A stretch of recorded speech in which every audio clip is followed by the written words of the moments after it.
mélange qu'on pratique depuis quelque temps.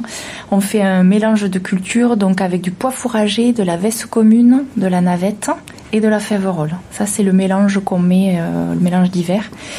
Et là, la parcelle sur laquelle je vais vous amener, il y a une petite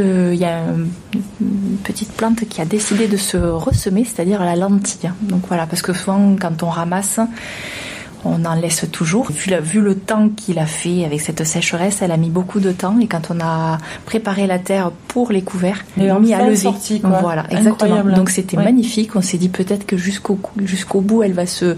Puis là, avec les gelées, il y a par endroits, elle a pris sur le nez. Ouais. Et il y a un couvert spontané avec un couvert semé.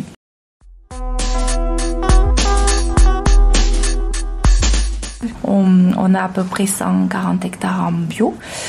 On cultive une centaine d'hectares. Il y a une 30-40 hectares qui sont alloués à de la luzerne pour faire une rotation qu'on laisse 2-3 ans. On ne l'exporte pas, on la restitue au sol. D'accord. Pour recharger le sol, pour essayer de...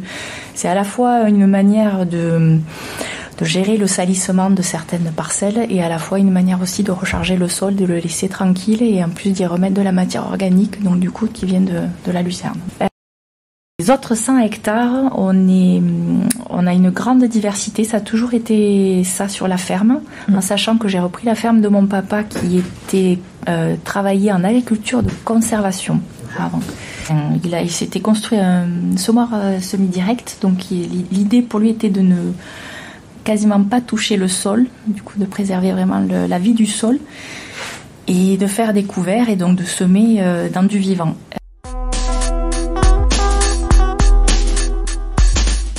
Ce qu'on a pu conserver de l'agriculture de conservation, c'est faire des couverts avec plus ou moins de réussite. Il faut se dire que les couverts d'été, franchement, là ça reste très compliqué.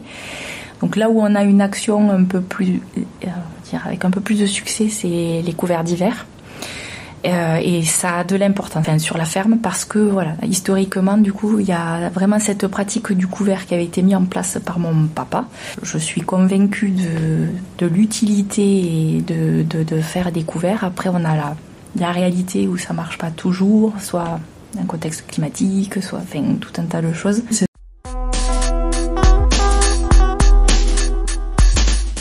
Bonne dizaine d'années, peut-être plus, qu'on pratique les couverts. La sensibilité au niveau érosion, parce que depuis le temps, ça fait au moins bien 30 ans. Il n'a pas tout de suite fait de l'agriculture de conservation, mais on appelle ça les TCS, c'est les techniques simplifiées du sol. Donc c'est-à-dire que vraiment, il essayait d'intervenir le moins possible au niveau, et surtout pas de retourner la terre. Avec les labours, après c'est peut-être, moi je dis toujours peut-être qu'un jour on y reviendra, on ne sait pas, c'est toujours pareil, on a des idéaux, on essaye d'aller en ce sens et après il y a des réalités parfois, donc il faut rester très humble. Moi je dis toujours beaucoup d'humilité parce que je pense qu'il n'y a pas de vérité absolue, surtout dans l'agriculture. D'accord. Et en fonction de chaque territoire. Et les terres sont quand même toutes différentes avec leurs spécificités. On recharge le sol d'une certaine manière par les couverts.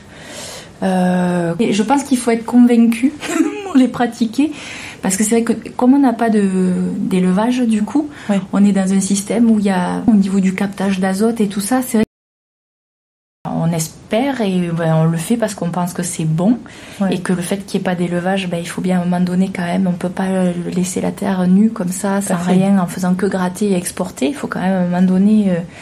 Donc on le fait dans ce sens-là.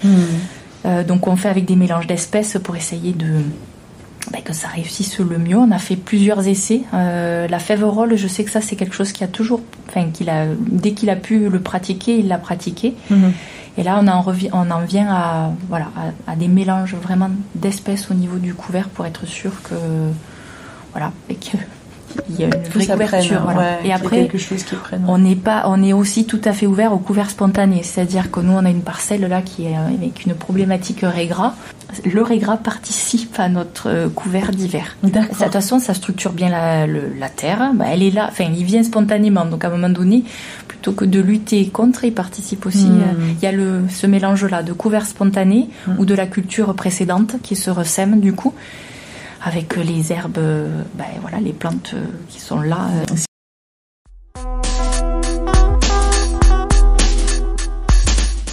Spontanément, c'est vrai que nous, dans cette optique, comme c'est important, on alloue toujours une parcelle de 4-5 hectares, voire des fois plus quand on peut, mais déjà c'est pas mal, où on sème pour avoir la semence de nos couverts. C'est-à-dire qu'on essaye d'être, je dis bien on essaye d'être autonome sur la semence des couverts, parce que c'est quand même, surtout en bio, c'est quand même onéreux.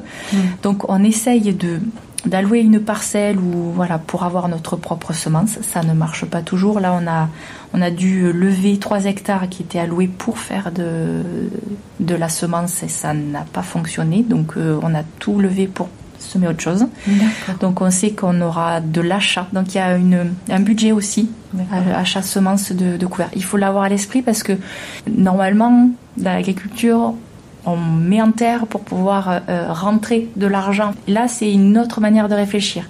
C'est vraiment, il faut avoir une sensibilité sur le sol, sa vie et l'enrichissement. Et donc, du coup, c'est l'investissement, voir une certaine autonomie au niveau des semences et de quoi faire aussi, parce que des fois, ça loupe. On se dit, là, on travaille aussi avec le fune grec aussi, pas mal, depuis un certain temps. Et là, c'est pareil, hein, des fois, on se plante royalement.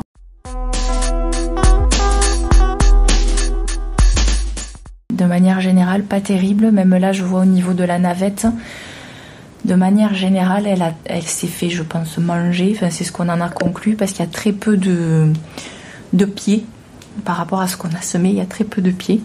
Donc, et la levée est pas terrible. Je sais pas. Est-ce que la sécheresse a beaucoup joué sur la vie du sol? La microbiologie du sol, enfin les bactéries, est-ce qu'il y a eu un impact qui fait que ça n'a pas, ou est-ce qu'il y avait la présence de, je sais pas, d'autres micro-organismes qui ont mangé? J'avoue, j'ai pas forcément la réponse, mais je pense que l'année de sécheresse a eu un impact quand même sur la levée.